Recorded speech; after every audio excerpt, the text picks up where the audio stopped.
daripada 1000 hari di tempat lain.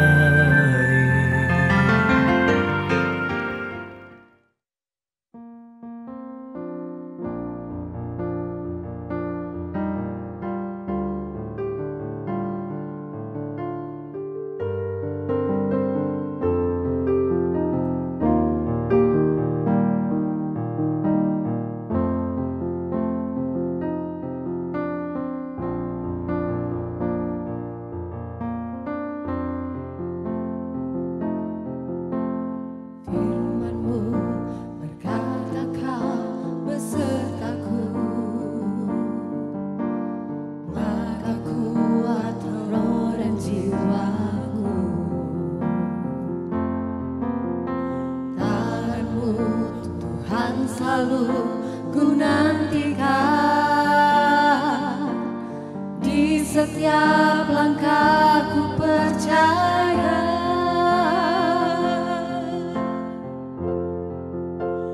Dengan sayapmu ku akan terbang tinggi di tengah badai hidup. Ku tak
Salam pemirsa, dimanapun Anda berada, hari ini berjumpa lagi dengan saya, Pendeta Sylvia Magdalena Antang.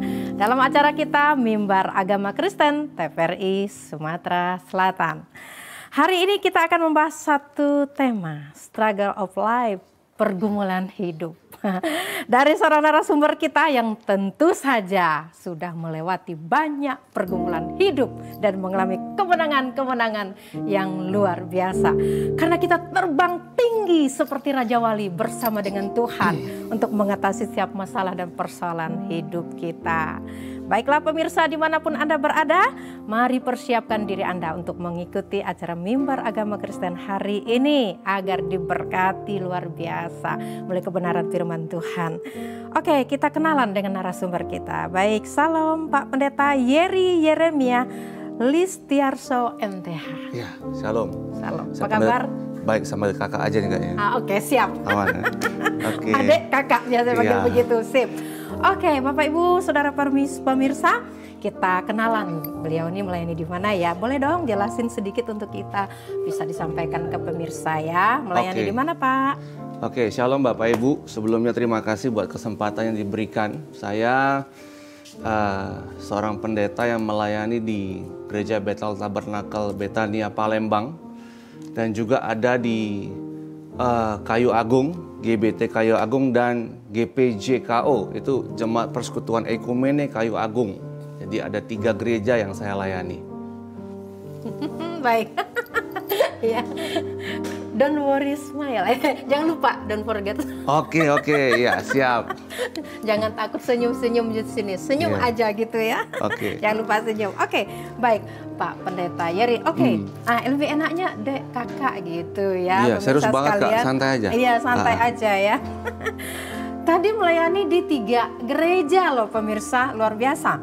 Gereja GBI Tabernakel, GBT. GBT, Gereja Tabernakel Palembang, Gereja Tabernakel Kayu Agung, kemudian Gereja Persekutuan Protestan Jemaat Kristen Ekumene Kayu Agung. Ekumene Kayu Agung.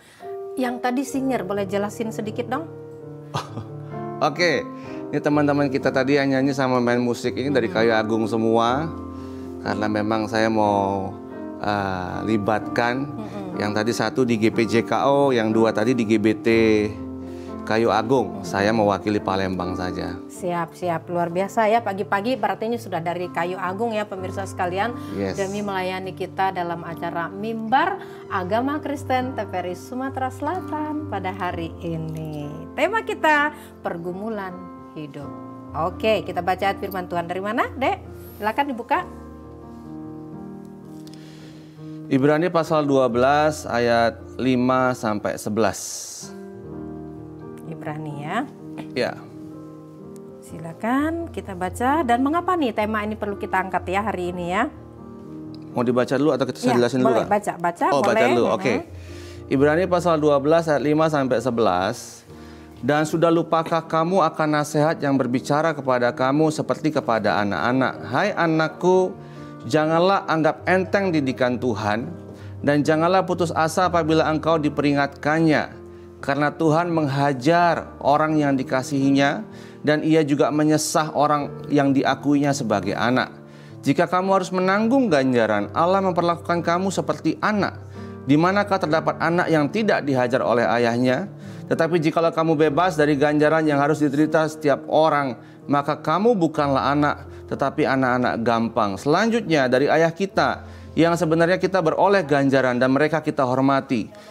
Kalau demikian, bukankah kita harus lebih taat kepada Bapa segala roh supaya kita boleh hidup?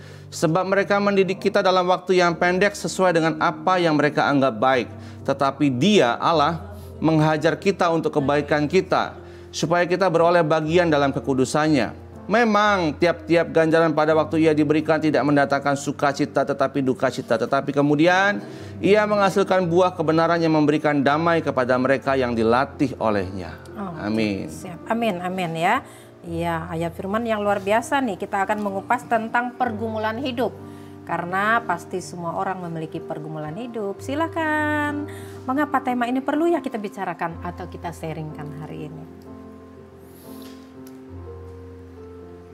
Oke, Saya ketika dihubungi, saya berpikir tema apa yang enak, tema yang asik, tetapi juga tema yang umum terjadi dalam keseharian kita ya, khususnya ini mimbar agama Kristen. Dan saya menemukan bahwa banyak orang berpikir ketika jadi orang Kristen, dia merasa hidup itu nggak punya masalah. Dia berpikir bahwa ikut Tuhan tuh kayak happy aja, nggak ada susahnya. Tetapi saya melayani udah lama, 2007 sampai sekarang Kak, 17 tahun ya. 17 tahun saya melayani. Saya ketemu jemaat sejak masa muda. Dari muda, Ini dari muda. masih muda Yes. banget. Ini masih muda kok Kak, Iya, aman kok. benar-benar. Enggak, saya melayani, saya menemukan dari jemaat itu ya banyak sekali orang itu cerita soal masalahnya. Jadi memang dalam sebuah pelayanan gereja kan pasti kita nggak akan lepas dari konseling, bercerita, berbagi. Di mana betul-betul orang itu banyak masalah. Mereka mempertanyakan, bahkan kita udah sungguh-sungguh Pak, kita udah serius hidup, kita udah melayani Tuhan, tetapi masalah itu selalu ada. Di situ saya berpikir dan saya menemukan sebuah kebenaran bahwa memang ketika kita menjadi seorang Kristen, kita nggak akan pernah lepas dari sebuah masalah. Saya kutip satu tokoh yang bernama Martin Lloyd Jones. Dia mengatakan dalam bukunya bahwa sebuah kesalahan fatal kalau orang Kristen itu berpikir ketika dia menjadi seorang Kristen maka hidupnya nggak punya masalah. Martin ini melihat dari awal mula atau gereja mula-mula, di mana jemaat mula-mula ketika mereka menjadi seorang Kristen justru mereka mempersiapkan diri untuk bersiap untuk dianiaya, bersiap untuk mendapatkan sebuah serangan, bersiap untuk menjaga iman mereka nggak boleh kalah dari tantangan yang akan mereka hadapi. Di sini juga mengingatkan kita semua harusnya tidak ada orang yang tidak punya masalah. Justru kita harus berpikir bahwa orang-orang mau Kristen, mau dia melayani, bahkan saya pendeta yang melayani, masalah itu nggak akan pernah hilang. Itu sih latar belakangnya. Ya, oke, latar belakang yang menarik, luar biasa. Dan memang tidak mungkin ada orang yang tidak punya masalah, termasuk orang Kristen. Yang menarik itu kan dari Martin itu tadi mengatakan bahwa dalam PB memberi kesan bahwa ketika seseorang menjadi Kristen, maka orang tersebut harus mengharapkan. Yes. Ini harus mengharapkan, Yes. mengharapkan sebuah serangan terhadap dirinya dengan cara yang belum pernah terjadi. Wah, makanya banyak orang yang berpikir kalau sudah jadi Kristen semuanya beres, semuanya aman. Ternyata itu justru kebalikannya ya. Oke. Ada berapa tipe orang ketika menghadapi masalah itu menurut Pak Pendeta? Ini pengalaman kayak subjektif yang saya hadapi. Jadi kalau saya ketemu jemaat, yang pertama ada orang yang lari. Jadi setiap punya masalah dia nggak mau selesaiin, dia lari aja pokoknya. Dia biarin masalah itu. Ya ini nggak bagus sih. Lalu yang kedua itu ada orang yang cuek. Dia nggak lari, dia di situ, tapi dia diemin Kak. Dia nggak mau berusaha menyelesaikan, dia ya pokoknya dia cuek lah. Kalau pakai bahasa sekarang bodoh amat lah, serahlah gitu. Tapi itu juga tidak menyelesaikan masalah. Yang ketiga, nah ini yang parah nih biasanya, ada yang terpuruk, depresi, bahkan dalam tanda kutip sampai dia bisa ada rasa ingin mengakhiri hidupnya. Saking beratnya masalah itu. 3 hal ini sering saya temui dan menjadi harusnya memang pelayanan kita sebagai pengembalaan jemaat ya Kak ya. Nah, yang keempat, ada juga beberapa orang yang sedikit-sedikit itu dia berani menghadapi masalah itu. Dan ini saya setuju. Dia berani, dia berusaha menyelesaikan.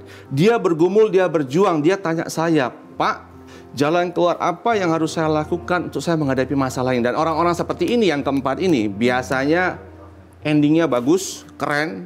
Biasanya juga dia makin hari makin kuat. Ya, ketika saya ditanya, ya ini Kak, ada 4 orang ini yang saya hadapi. Jadi ketika ada beberapa tipe orang menurut Pak Pendeta Yeri ya, menurut hamba Tuhan yang luar biasa, dia melayani dari kecil karena memang anak pendeta, Bapak Ibu Saudara pemirsa. Itu privilege anak ya. Pak Pendeta Arianto ya. Betul. Ya, sehingga dia tuh bukan cuma pengalaman pribadi, tapi juga dia melihat bagaimana papa mama tuh melayani Tuhan, melayani umat tuh luar biasa, dan pengalaman hidup bersama dengan Tuhan, melayani Tuhan full time 17 tahun tuh luar biasa. Jadi orang-orang menghadapi persoalan itu atau masalah itu, satu, lari. Anda termasuk tipe yang mana? Yang kedua, cuek gitu kan ya. Selanjutnya terpuruk. Mungkin pernah ya dilakukan semuanya ini. Lalu yang keempat, menghadapi dan menyelesaikan masalah. Itu yang paling oke banget ya menurut Pak Pendeta. Dan saya pikir bahwa Anda juga berpikir ini hal yang terbaik. Kalau ada masalah, hadapi dan selesaikan. Maka kita akan melihat buah yang kita dapatkan ya. Oke, untuk menyelesaikan masalahnya, seseorang harus bisa mengenali dan menganalisa masalah. Ini menurut Pak Pendeta. Kita dengarkan lagi penjelasan beliau, silakan. Oke, jadi gini. Kita Bapak Ibu ya, kita ya Kak ya, kalau mau menyelesaikan sebuah masalah, itu kita harus bisa menganalisa masalah itu. Saya banyak temukan orang itu stres dengan masalahnya karena dia tidak tahu cara menyelesaikan. Nah, gimana mau menyelesaikan kalau dia nggak bisa menganalisa masalahnya itu apa? Ya. Sering banget Kak ini. Oleh karena itu saya bagi dua jenis. Yang pertama, ada jenis masalah yang dibuat sendiri. Itu seperti Galatia bilang, Galatia 6 ayat 7 sampai 8. Itu ya kita nggak usah baca di rumah aja. Itu apa yang kita tabur, kita tuai. Banyak banget orang yang tidak bertanggung jawab dalam hidupnya. Itu membuat dia punya masalah. Sebagai contoh, anak-anak nih mau ujian, tapi nggak belajar. Jelas dia nggak bisa jawab. Kadang kita kan doakan tuh kalau mau ujian. Saya selalu titipkan pesan, belajar ya, belajar. Doa Om ini tidak membuat kalian jadi pintar, tapi doa Om ini hanya mensahkan kalian disertai Tuhan. Tapi Tuhan nggak akan pakai orang-orang yang malas. Nggak bisa kita jawab 6 kali 3, 18 kalau kita nggak baca. Jadi jangan dipikir kalau udah berdoa, tiba-tiba bisa jawab. Itu kalau anak-anak. Sama kayak orang tua. Sering banyak jemaah datang itu sakit. Amang Pandita gini, orang Batak ya kan. Doakan saya gitu. Ini ya kan rata-rata jemaah kita orang-orang Batak banyak. Sakit apa, Pung? Saya ini diabetes, katanya gitu. Oke, kita doakan ya, Pung. Oke, cerita kita sepertinya bakal seru ya. Oke. Tapi Dek, kita akan mau ngikuti iklan dulu ya. Oke, Pemirsa siap. dimanapun Anda berada, jangan kemana-mana. Karena kita akan bahas lagi selanjutnya temanya pergumulan hidup. Tetap di posisi Anda, karena kami segera kembali setelah iklan yang lewat berikut ini. Lebih baik satu hari di pelataranmu daripada 1000 hari di tempat lain.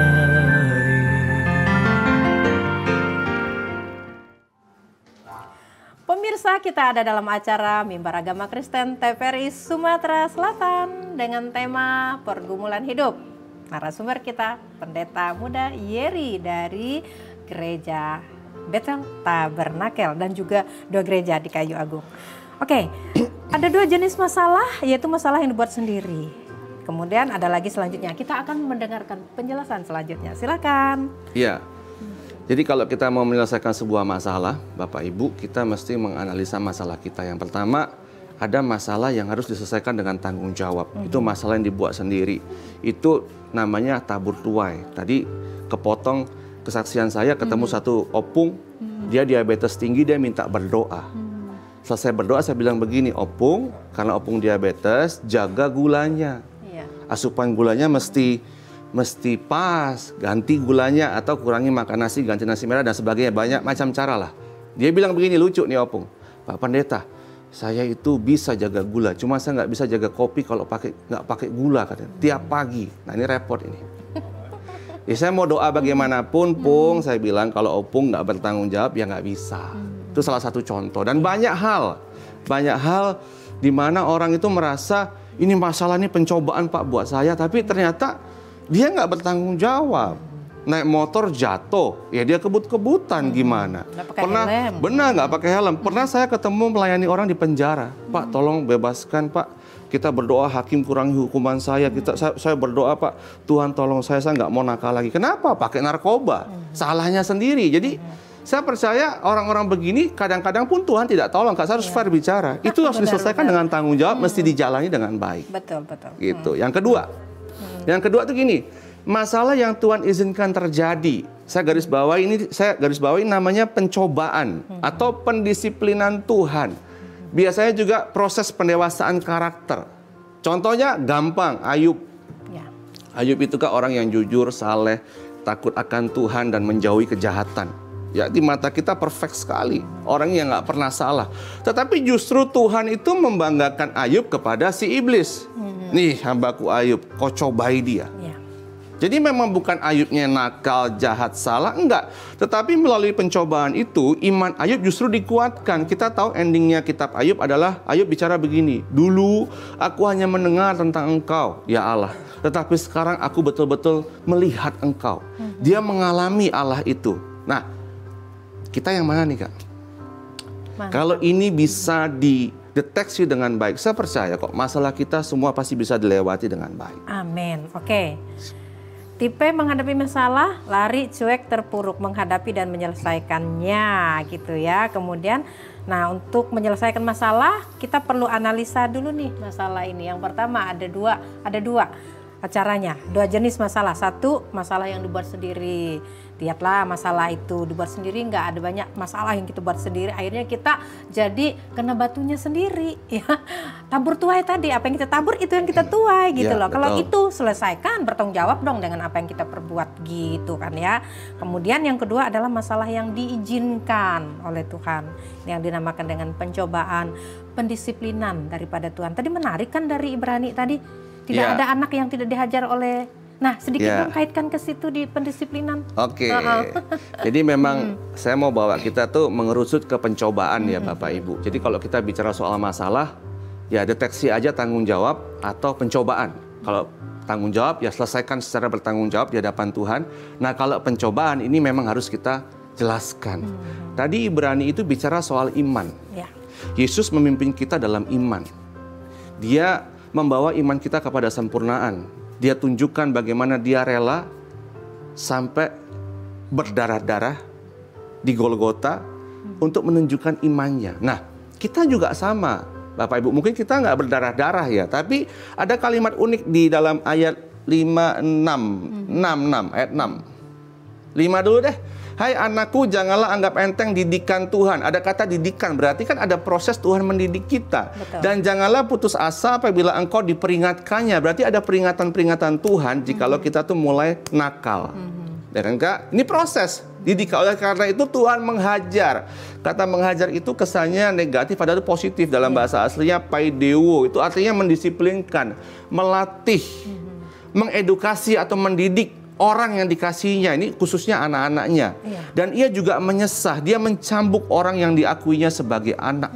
Jadi Tuhan itu betul-betul akan menjaga, mendidik kita supaya kita itu dewasa karakter. Iman kita bertumbuh, kerohanian kita bertumbuh. Kalau saya boleh jelaskan sedikit, saya pakai contoh aja Kak. Contoh orang marah ya, orang marah. Orang marah itu kan karakter yang buruk. Betul. Gimana dia bertobat? Buah dari pertobatannya itu bukan dia gini, oh sabar. Itu belum bertobat Kak, itu nahan marah namanya. Tapi kalau marah itu dia bertobat, dia dalam keadaan dengan secara sadar, dia sabar. Ini kan proses panjang. Tuhan, kalau kita berdoa begini, saya sering bagi sama jemaat begini, kalau kita berdoa, Tuhan, saya mau sabar hari ini. Jangan berpikir Tuhan jaga kita, nggak ada situasi yang buat kita marah. Itu salah banget Kak. Justru kita akan dihadapkan dengan banyak situasi di mana kita tuh diajar untuk menjaga emosi kita supaya kita nggak marah. Sampai betul-betul kita dewasa, sampai kita sabar. Bahkan melalui tahap tadi, saya nggak marah loh Pak Pendeta. Saya ampuni dia, tapi melotot-melotot ngomongnya Pak. Saya nggak emosi Pak, saya sabar betul. Sabar, tapi nadanya kayak mendem marah. Itu belum sabar. Kalau orang sabar tuh betul-betul dia lepaskan. Udah apa nggak apa-apa. Saya diapain juga, saya terima. Nah, kalau orang yang mau diproses Tuhan Kak, itu akan mengalami hal-hal ini. Dia akan dihajar dengan banyak peristiwa yang mendidik iman dia. Dan saya percaya kok Tuhan tidak akan pernah mencobai melebihi kekuatan kita. 1 Korintus 13. Betul. Tuhan pasti setia, Tuhan pasti tolong kita. Oke, menarik sekali ya, luar biasa. Jadi ya kita justru berdoa supaya ada ujian pendisiplinan daripada jangan didoakan juga. Kan tadi katanya dinikmati aja. mengharapkan Oh, gitu. Maksudnya gini, jangan berpikir kita bisa dewasa rohani juga kalau semuanya lancar-lancar. Ya enggak sih? Betul. Justru dengan ada ujian tantangan itu membuat kita semakin mengerti Tuhan, ya, semakin mengenal Tuhan dan semakin mengerti siapa diri kita. Bisa nggak kita bertumbuh terus dalam karakter kita, entah pengendalian diri, kesabaran dan lain sebagainya. Oke, ini ada contoh kasus. Nah, boleh nih dijelasin, kita harus membedakan antara tanggung jawab dan pencobaan ya. Nah, tentang ada mungkin yang mau disampaikan. Ya, sedikit Kak, saya tambahkan sedikit boleh. ini. Dicobai itu situasinya unik, Bapak Ibu Saudaraku. Jadi kalau saya kuat soal maaf perempuan, Ya. Tuhan nggak akan cobai saya dengan perempuan. Tetapi ketika saya lemah soal emosional, marah, harus sabar, Tuhan akan cobai saya soal kesabaran. Nah, saya percaya setiap orang itu pencobaannya beda-beda. Betul, betul. Dan setiap orang itu bisa mendeteksi dirinya. Hal apa yang akan dicobai Tuhan dalam hidupku. Mendeteksi kelemahannya Iya, betul. gitu ya. Orang yang gila hormat, dia akan diproses soal kerendahan hati. Setiap orang beda-beda, Kak. Makanya saya kasih ilustrasi begini. Ibaratnya pencobaan itu ya hal yang enak untuk daging kita. Saya pakai ilustrasi orang mancing, Kak. Iya, iya. Orang kalau mancing kan dia akan berusaha kasih umpan yang enak untuk ikan bisa makan. Betul nggak? Jadi ikan lihat umpan itu betul-betul umpan yang unik. Umpan yang memang mengganggu selera makan dia untuk dia makan, padahal umpan itu mematikan, ikan itu akan tertangkap. Nah, kitalah ikan itu. Umpan itu adalah pencobaan. Pencobaan itu pasti enak, nggak ada pencobaan nggak enak. Benar. Udah jatuh, udah ketangkep, udah jatuh dalam pencobaan, baru nggak enak. Tapi awal-awal pencobaan itu enak. Iblis itu yang memancing, betul-betul. Dan Tuhan mendiamkan. Tugas kita memang harus betul-betul melihat, mendeteksi kalau ini pencobaan yang menguatkan saya harus menang. Jadi kita akan dibuat tidak di luar nalar kita. Ibaratnya kayak Potifar istri Potifar ketemu Yusuf. Iya. Itu kan ibaratnya kucing dikasih ikan asin, kucingnya lari kan aneh. Tapi itu yang kita harus lakukan. Nggak ada kucing dikasih ikan asin, kucingnya lari jarang banget, yang ada dimakan. Betul. Nah, kita harus bisa juga ada umpan untuk buat kita jatuh, kita kabur, Kak. Kita lari dari itu. Supaya memang kita didewasakan di situ. Iya, saya pernah melihat satu video di TikTok ya, kemudian aku download gitu, terus bikin di status yang gambar singa gitu. Nah, kata-katanya di situ, iblis itu tidak akan menjatuhkan Anda, tetapi dia akan terus menggoda Anda. Nah, coba dikit responin. Jadi Gimana memang tuh? banyak orang gini nyalain orang, Kak. Atau nyalain setan juga. Saya jatuh nih karena setan. Saya nggak percaya sih, Kak. Hidup orang itu punya free will, kehendak bebas. Dia punya kemampuan untuk bebas memilih apapun, termasuk dia mau baik ataupun jahat. Kalau saya, Kak, ya, yang saya pahami. Jadi termasuk juga berbuat dosa. Karena kita ini akan menghadapi penghakiman. Lucu rasanya ya. Ketika kita mati nih, Kak, saya mati nih. Terus kita dihakimi gitu ya. Dihakimi di sana. Tuhan tanya, "Yeri, kau berzina ya?" "Oh, enggak Tuhan, aku tuh sebenarnya nggak berzina. Perempuan tuh aja ngodain aku." Nah, itu penyakit manusia tuh. Sama, Adam kau makan buah itu ya? Enggak, dia ngasih Tuhan. Padahal Adam kan punya keputusan bulat bilang, kagak, aku nggak mau. Tapi kenapa mesti Adam menyalahkan Hawa? Nah, itu penyakit manusia. Seringkali kita merasa bahwa pencobaan itu ya seolah-olah itu membuat kita jatuh dan itu salah pencobaan itu. Ya nggak kita dong yang berjuang.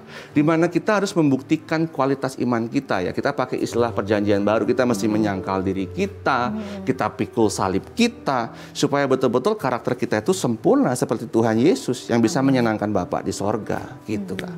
Ya, luar biasa ya. Jadi dan menariknya, iblis tidak akan menjatuhkan Anda, tapi terus menggoda. Terus digoda terus sampai kita jatuh nggak dari godaan itu kan gitu. Iya, jadi jangan kambing hitamkan iblis dan jangan kambing hitamkan orang pencobaan lain. juga. Pencobaan juga. Aku begini nih gara-gara iblis nih, aku begini gara-gara pencobaan nih, gara-gara si A, si B, si C.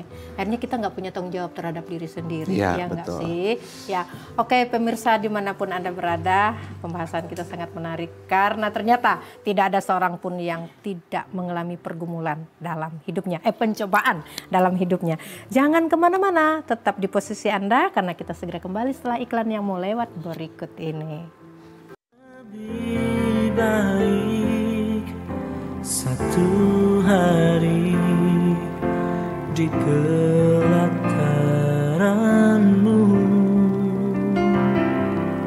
daripada 1000 hari di tempat lain.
kita Chandra yang mengiringi pujian, memainkan keyboard untuk kita pada saat ini dalam acara Mimbar Agama Kristen TVRI Sumatera Selatan. Bersama dengan narasumber kita, Pendeta Muda Jerry.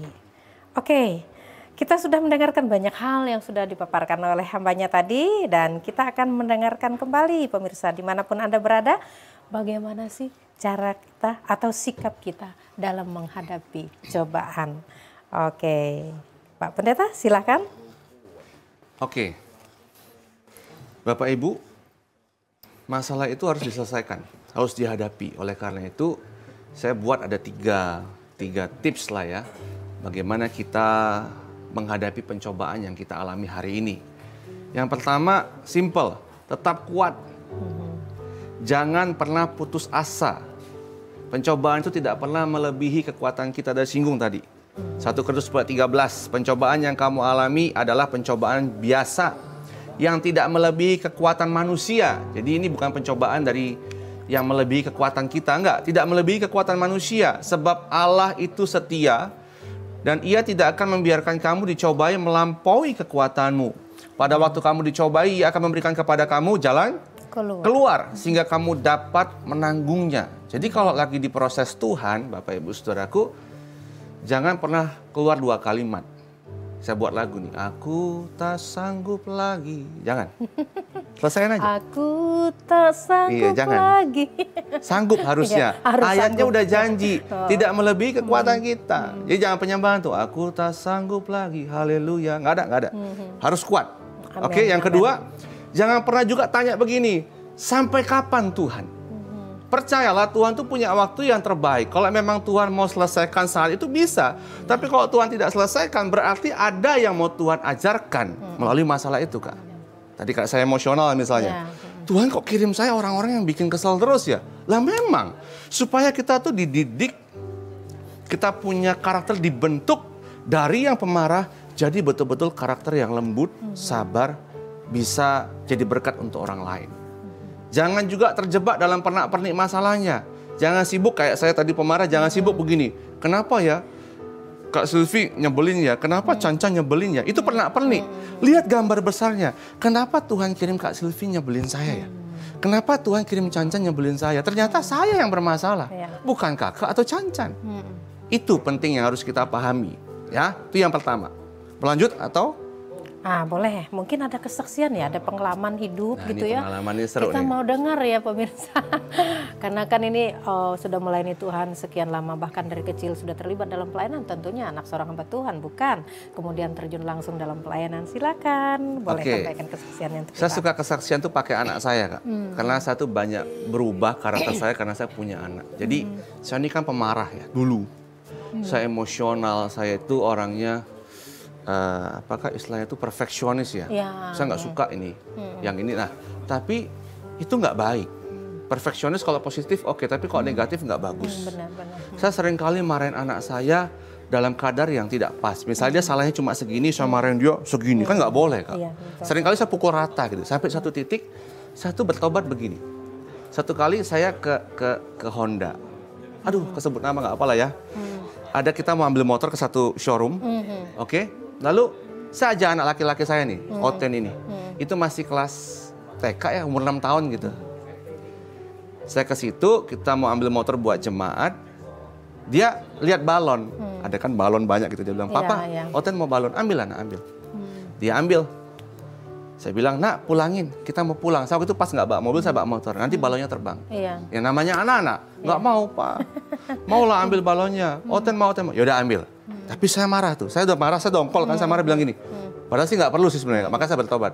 Kalau balonnya jatuh, Papa marah ya? Gitu. Ya namanya anak-anak. Iya, Pak. Naiklah motor kami. Ya pasti jatuh.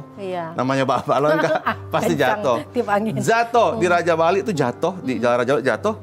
Saya marah. Tuh kan jatuh. Repot kita. Papa harus berhenti ambil. Anak 6 tahun kan. Buruknya karakter saya waktu itu. Saya berhenti, saya ambil. Terus, ayo sekali lagi Papa jatuh, Papa akan lebih marah. Saya bilang begitu, Kak. Jalan lagi kita. Ya nggak berapa lama ya jatuh lagi. Jatuh lagi. Nah pas jatuh lagi, saya meledakkan kemarahan saya. Nah, ini saya ternyuh nih kalau begini. Saya lihat dia tuh begini Kak, dia takut. Anak saya tuh takut, dia ngomong begini, Papa, Oten minta maaf ya.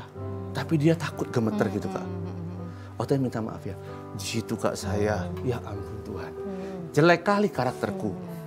Masa kita pendeta bicara kebenaran, tapi kita kok tidak punya empati dan simpati terhadap anak sendiri. Dan saya tahu rasa marah ini yang selalu saya terbiasa. Kan kita kan tipikalnya gini Kak, kalau nggak dikeluarin nggak enak, ternyata enggak. Kalau mau belajar sabar, belajarlah menahan. Itu namanya penyangkalan diri. Saya bertobat di situ Kak. Sejak itu momen itu, saya banyak sekali berubah. Saya marah juga pakai kata-kata yang baik. Dan saya juga belajar lihat intensitas salahnya. Saya cuma bilang gini, jangan ya nak. Kalau hal-hal kecil kok. Kenapa harus, kadang-kadang begitu kan, nggak boleh. Nggak boleh. Nah itu kesaksian pribadi yang selalu saya ingat. Di mana saya belajar menahan itu semua sampai hari ini. Saya terus berproses jadi orang yang sabar. Puji Tuhan ya. Itu justru melalui anak sendiri ya. Jadi bisa belajar. Tapi memang kita harus petik hikmahnya ya, dan kita harus mau diproses oleh Tuhan. Saya nangis loh Kak, di tengah jalan saya nangis loh, lucu ya, garang begini bisa nangis loh. Cuma demi hal yang begitu ya, saya bilang Tuhan makasih, ini pelajaran berharga. Luka hati anak saya itu buat saya bertobat, itu sih Kak yang saya dapat sih. Betul. Ya emang kadang ya kalau kita, ini satu tantangan yang kadang bisa begitu lemah lembut dengan orang di luar sana ya. Sama anak sendiri, sama istri, sama suami. Aduh ya, kayak ngomong antara bukit dan gunung, lautan gitu ya. Makanya saya bertobat, saya harus jujur, saya harus bertobat di situ. Kalau enggak, kalau begitu arogan hari ini ya, percuma saya bicara firman. Nggak ada buah yang bisa saya tunjukkan. Bukankah kita masih bertumbuh kan? Kita. Ya, puji Tuhan. Satu kesaksian yang luar biasa ya pemirsa dimanapun Anda berada.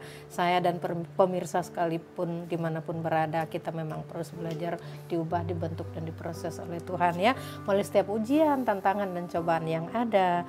Karena itu hal-hal yang menarik, betapa cintanya Tuhan sama kita, dan Tuhan tuh betapa rindunya kita tuh dibentuk dan diproses sesuai kehendak dan rencana Tuhan. Dan Tuhan pakai segala situasi dan keadaan yang ada. Jadi kita selalu maknai dengan positif ya. Oke. Kita lanjut lagi, bagaimana? Itu sikap yang pertama itu tetap kuat ya. Dan jangan pernah putus asa dalam menghadapi pencobaan dan ujian yang ada. Pemirsa dimanapun Anda berada, kita lanjut lagi. Poin, sikap menghadapi pencobaan. Silakan. Oke, yang kedua Bapak Ibu Saudaraku, ini tips juga ya. Ikutilah teladan Tuhan Yesus. Ikuti teladan Tuhan Yesus. Karena ya dia pemimpin iman kita, dia mempraktekkan iman itu menjadi sempurna. Mau nggak mau ya ikuti teladannya. Saya baca saja Ibrani pasal 2 ayat 18. Sebab oleh karena Yesus sendiri telah menderita karena pencobaan, maka Yesus dapat menolong mereka yang dicobai. Amin. Jadi kalau kita dicobai, ingat Tuhan Yesus, minta tolong sama Tuhan Yesus ya, pandang hidupnya. Pandang yang apa sudah dia buat, dia contohkan, itu menjadi kekuatan. Bahkan Ibrani juga membahas kan, dalam pergumulan kamu melawan dosa, kamu belum sampai mencucurkan darah. Dia udah betul-betul sampai dia mati. Jadi sebenarnya nggak ada alasan untuk kita tuh tidak menjadikan Tuhan itu teladan kita. Dalam Ibrani 4 ayat 15 dibilang begini, sebab imam besar yang kita punya, Yesus ini maksudnya, bukanlah imam besar yang tidak dapat turut merasakan kelemahan-kelemahan kita. Sebaliknya sama dengan kita. Yesus sudah dicobai, tetapi dia memilih tidak berbuat dosa. Dia betul-betul memang buktikan, aku loh contohnya. Kita ingat peristiwa Sungai Yordan Kak, ketika Yesus dideklar, inilah anakku yang kukasihi, kepadanya aku berkenan. Dari peristiwa Yordan langsung peristiwa apa Kak? Pencobaan di padang gurun. Yesus juga menang. Nah itu kan contoh perfect, di mana yang harus kita ikuti. Setiap kita yang punya kelemahan harus kita juga menang supaya karakter kita itu dibentuk, kita sempurna. Mungkin orang yang dalam pencobaan akan berargumen begini, Yesus kan Tuhan, kita kan manusia. Nah dalam konteks ini bagaimana? Karena Yesus juga kan manusia adanya. Ini kita masuk ke dogma nih, agak ngeri-ngeri sedap nih. Materinya tepi jurang ini. Kakak pancing-pancing saya. Saya percaya begini Kak, Filipi bilang apa? Allah mengosongkan dirinya, mengambil rupa seorang hamba, disamakan dengan manusia. Jadi dia betul-betul berkeadaan manusia. Nah saja yang dipancing, apakah Yesus punya hasrat berbuat dosa? Ini repot nih. Saya nggak mau bahas di sini, panjang nih. Ya, saya nggak mau tepi jurang. Tapi ya saya mau bilang begini, kalau Alkitab mengatakan dia bisa jadi contoh, berarti dia punya rasa sama dengan kita untuk dia berbuat dosa. Itu aja sih Kak, sambil netral gitu aja. Iya, mantap. Karena memang kita akui bahwa Yesus itu sepenuhnya Allah dan juga sepenuhnya manusia. Yes, jangan lupa manusianya juga. Mentang-mentang lupa manusianya gitu. Pada saat dia dicobai dan dia tidak berdosa ya. Walaupun punya potensi berbuat dosa. Nah ini Kak, ini panjang nih. Okay. Tetapi tidak berbuat dosa. Memilih tidak berbuat dosa. Betul. Ya, jadi luar biasa. Jadi kita memang punya role model yang luar biasa ya pemirsa. Jadi jangan lagi berkata, aku tak sanggup lagi. Oke. Jangan, sampai kapan Tuhan? Oh, sampai kapan menunjukkan kepadamu dan sampai engkau mengerti kalau setiap ujian pencobaan itu adalah baik adanya untukmu dan untuk kehidupanmu dan iman percayamu. Oke, pemirsa dimanapun Anda berada, jangan kemana-mana karena kita segera kembali setelah iklan yang mau lewat berikut ini. Lebih baik satu hari di pelataranmu daripada 1000 hari di tempat lain.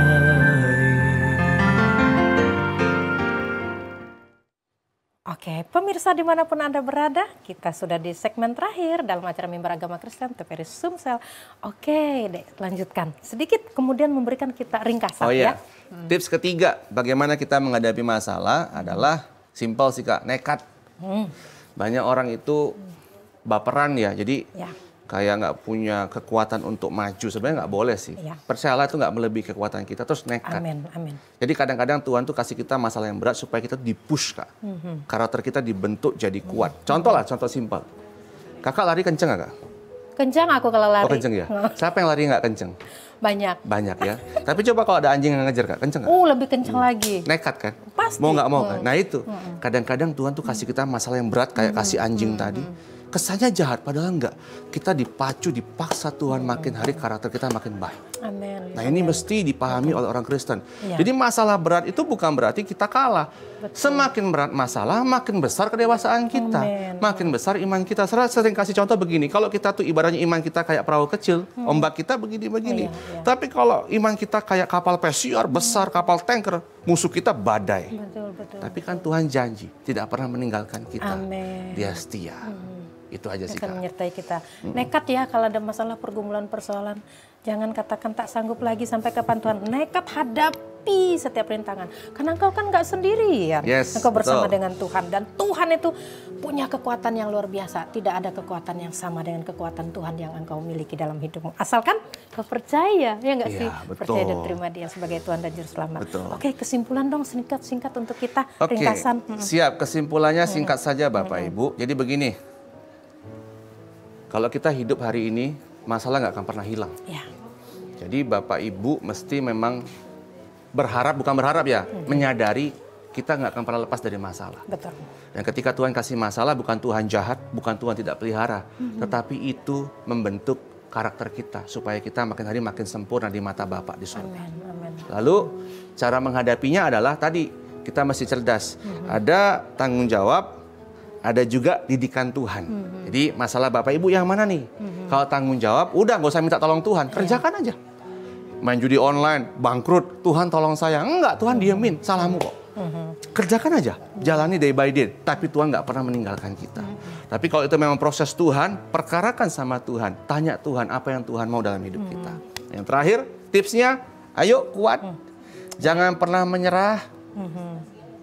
Terus juga jangan kita down dalam menghadapi masalah-masalah kita, Tuhan pasti tolong kita dengan waktunya yang terbaik. Lalu jadikan Tuhan Yesus teladan, supaya kita tuh punya kekuatan, Yesus kekuatan kita. Lalu yang terakhir ya, simpel, nekat. Hajar aja, kuat gitu. Oke, baik pemirsa. Rasanya masih belum mau berhenti kita bahas firman Tuhan bersama dengan hambanya Pendeta Yeri pada hari ini. Baik pemirsa, kita harus mengakhiri acara Mimbar Agama Kristen pada hari ini. Kita akan berdoa. Dan kemudian akan kita akhiri dengan pujian. Pak Pendeta Yeri tutup kita dalam doa secara singkat. Silakan. Mari Bapak Ibu kita berdoa. Bapak kami bersyukur. Terima kasih. Kami percaya hidup kami ini di dalam tangan-Mu yang kuat. penyertaan-Mu sempurna. Bahkan mungkin hari ini banyak dari pemirsa yang punya pergumulan dan masalah, bahkan setiap kami juga.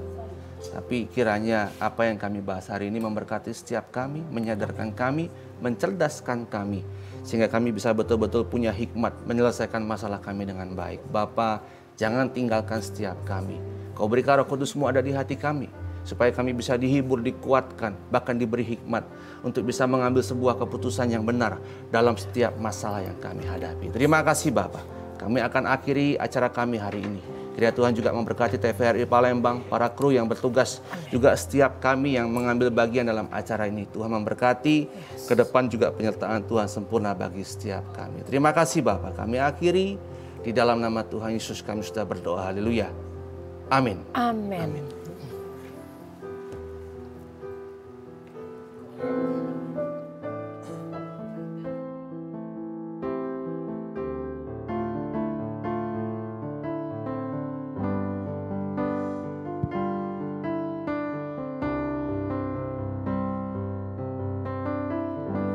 Musim akan selalu berganti, kasih Tuhan tetap abadi,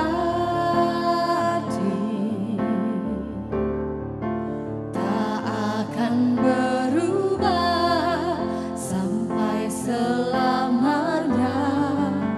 Ku tetap percaya, ku yakin Tuhan memberkati, ku yakin Tuhan melindungi.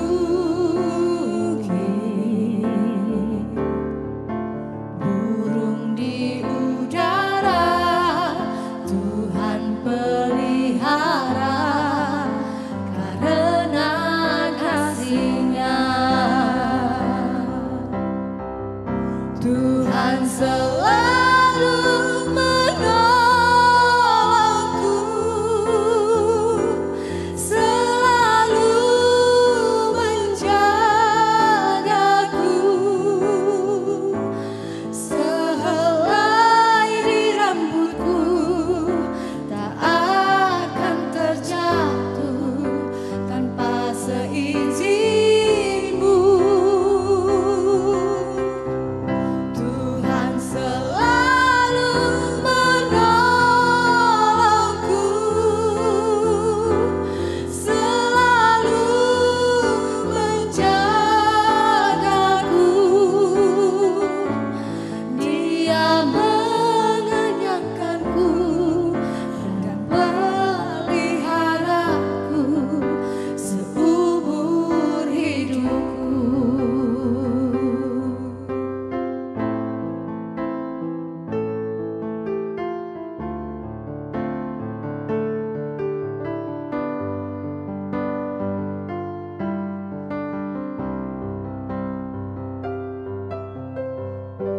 Musim akan selalu berganti,